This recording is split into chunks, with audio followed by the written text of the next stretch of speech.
Hello everyone, welcome to another episode of Woman of War. My name is Alicia. On today's episode, we'll be talking about the things to get right before venturing into a new relationship, before entering a new relationship or going into marriage with someone. As a woman of worth, we are not like everyone else. This is not a telenovela where you see someone, irregardless of where they're from, their race, their religion, their way of life, and you're like, you fall in love with them, and you're like, oh, I'm in love, I can't control it, love is something. No, you're a woman of worth. Before you fall in love with someone, before you go into partnership, relationship, marriage with someone, before choosing a life partner for yourself, you have to get certain things right. You don't just fall in love with anybody anyhow, or see someone you like or someone you're attracted to and ignore all the red flags surrounding them. So, with not wasting most of your time, let's delve into the reason why you need to work on the kind of person you decide to settle with, to decide to be in a relationship with, you decide to enter marriage. One, you need to know yourself. What makes you happy?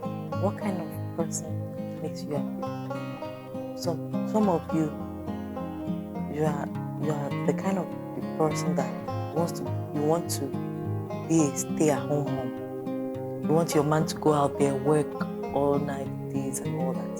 Some of you need a man that is not always around, but that cares, that provides for the family, that goes and comes. So what kind of man can make you happy?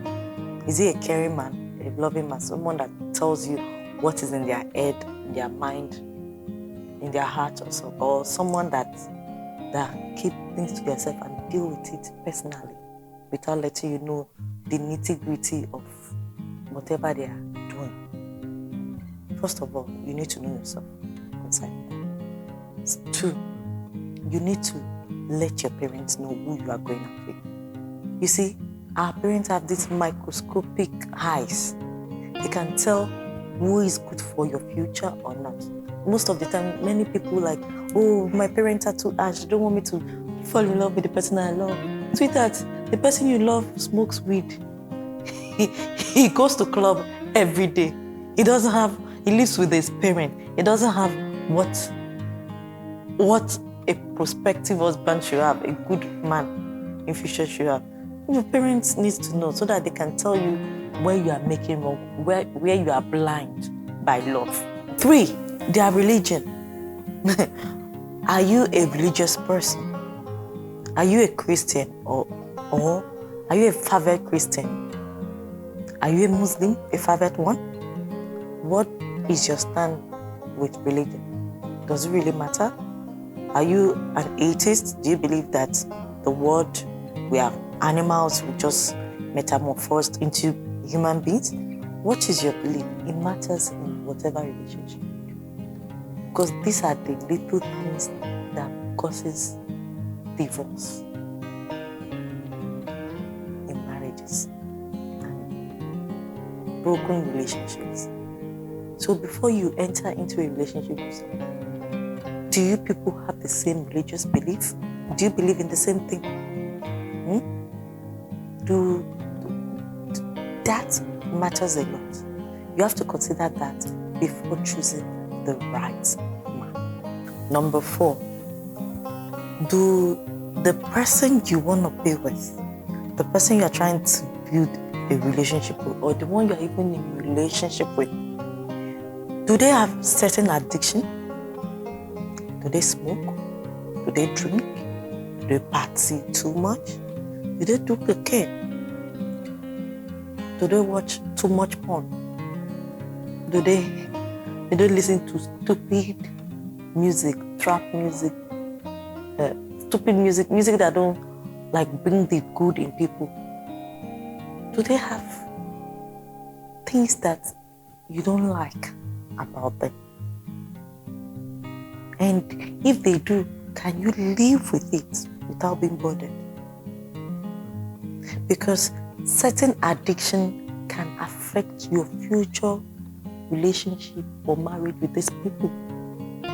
Because addiction grows with time and it affects individual in different ways. Some of them will have, some of those into the addiction of weed, cocaine, they might lose their organ. They might OD and die. They might destroy their kidney so much that they need kidney transplant, which is going to put a lot of burden on you and the kids because you'll be their primary caretaker. Is that the kind of life you want to live when you're married?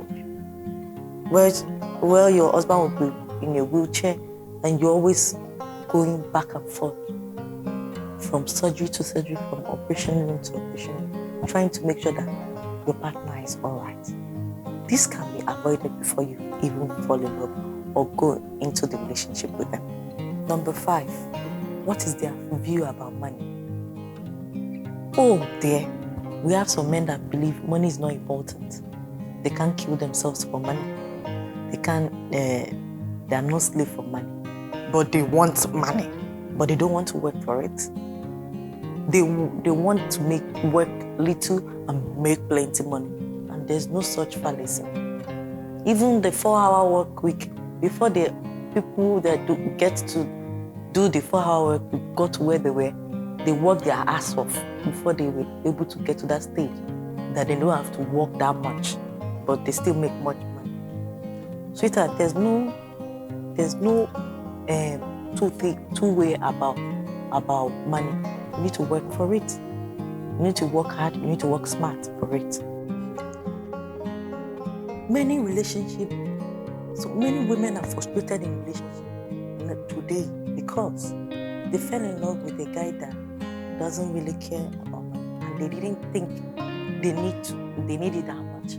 But when the kids start coming and the bills start piling, and the man is still indifferent about the stand on money, it frustrates them. Some of them break up the relationship because their finances is in shambles. They are in debt. They are buried in debt and they can't even breathe because of the man they fell in love with and they married. See that? You need a man that have a good stand on money. A man who is willing to work hard and provide for their family. Fine. You also, you're a woman of substance, but the man is the head of the home. If the man doesn't care about money, the man is going to derail you into a life of poverty. Because when the creditors come knocking, you are going to lose your homes. You're going to lose your life. You're going to live in a dangerous neighborhood that is not conducive to raise children. You're going to live in a place that you feel frustrated and you are not happy. Because lack of money causes frustration in marriages. Majority of the divorce going on nowadays is money issue. Because when you start arguing about money, know that divorce is not far away.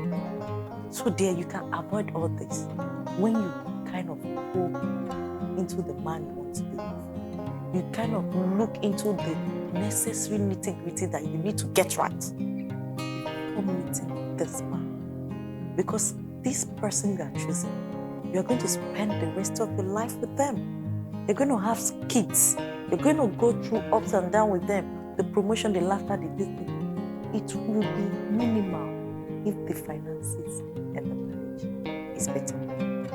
There's an African adage which says, when money and love meet together, it's sweeter.